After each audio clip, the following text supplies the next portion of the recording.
previously on the Vitus Gravity Project. The Vitus Gravity Project is the start of an open-ended, access all areas development story to help us to push the boundaries of Vitus Gravity bikes. We're kicking off the project with our first prototype mule, the VT01.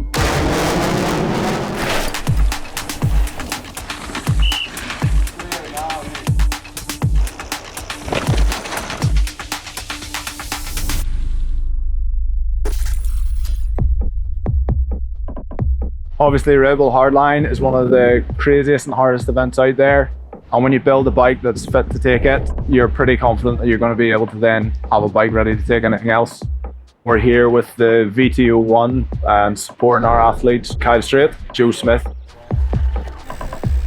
Stopping, are they going all the way down? No.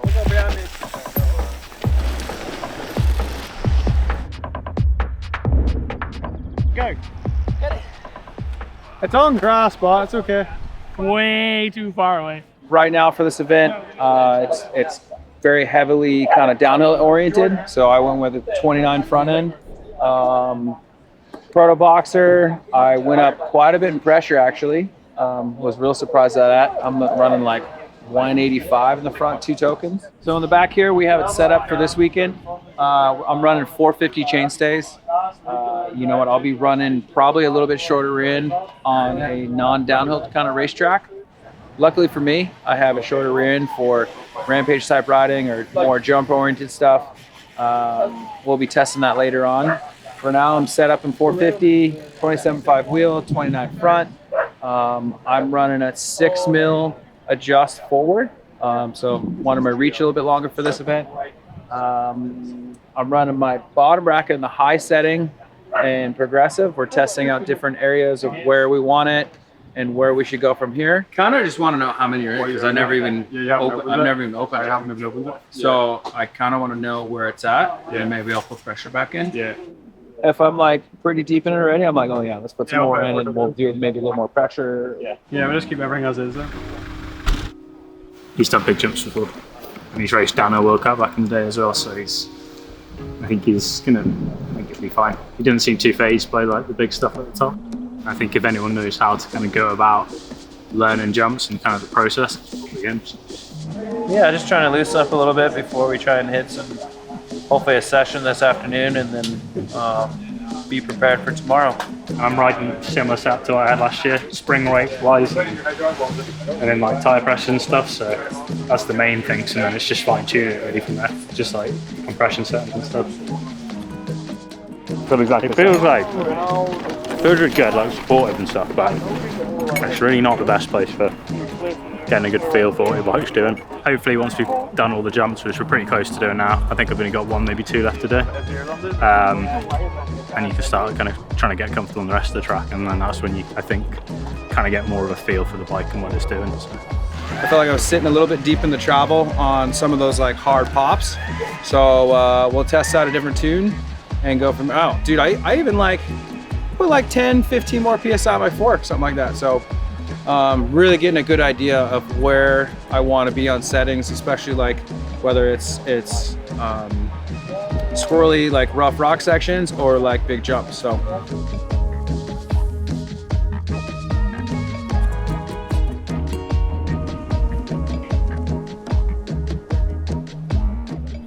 far, guides been getting on great, and we've actually learned loads already, so it's really proven to be a great development zone. Obviously, it tends to be at the very upper end of what would be ridden on a downhill bike, but we're going to take kind of the learnings out of this. And certainly Joe's been talking a lot, he's going to take learnings from it and apply it to his racing on more downhill setup. And then Kyle's going to go from this as well, and it's going to lead nicely into his rampage setup. Everything's good. Yeah. Like deep on road gap and how's that good? So yeah, Kyle wants to change his spring rate and his shock tune because he wanted the bike to sit a little bit higher, and we were talking about whether or not he went from a 525 to a 550 spring, or whether or not we wanted to have the jump up to the more damped shock. But because when he stuck more pressure in his fork, he actually loved it when he jumped straight up. He's now going to get both the firmer damping and the higher spring rate, and yeah, see how that runs tomorrow. but I hope so. It's Thursday afternoon. Gotten to a point where I hit all the features. I'm pretty stoked with where I'm at. There's a part of me that wants to do a little more riding, but if it's going to rain tomorrow anyway, and the next day, I don't really want to go out there and get really excited how I'm feeling and then have to ride in the rain again. So I think that basically the setup I have, I'm feeling really confident in and pretty close to ready to go.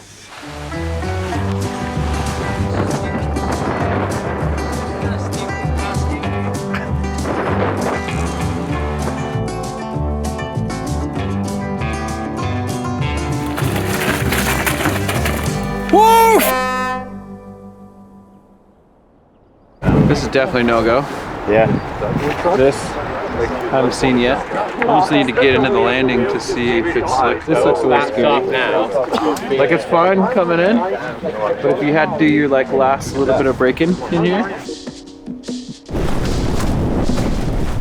We're gonna have to give it a go, aren't we? Alright. We can't predict how it's going to be. We can't predict the lulls between the gusts, how long they're going to be.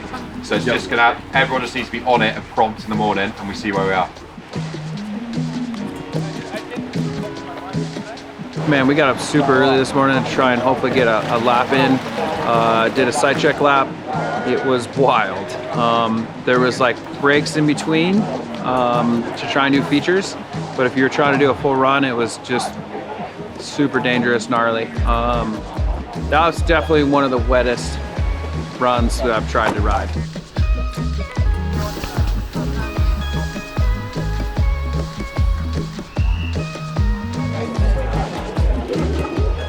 We obviously spoke about the option of a 3 p.m. show. Having looked at the forecast, speaking to Alf, who's up there, there's going to be no more riding today, even for content. So unfortunately, that is the end of this year. Thank you so much for everyone for coming along. We're going to build a slip and slide to stay in your kit. It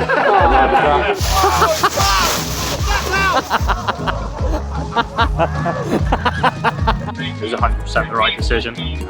We still got some good riding in earlier in the week and got a good chance to test this new bike out, and I've been really impressed with it so far. The bike handled amazing.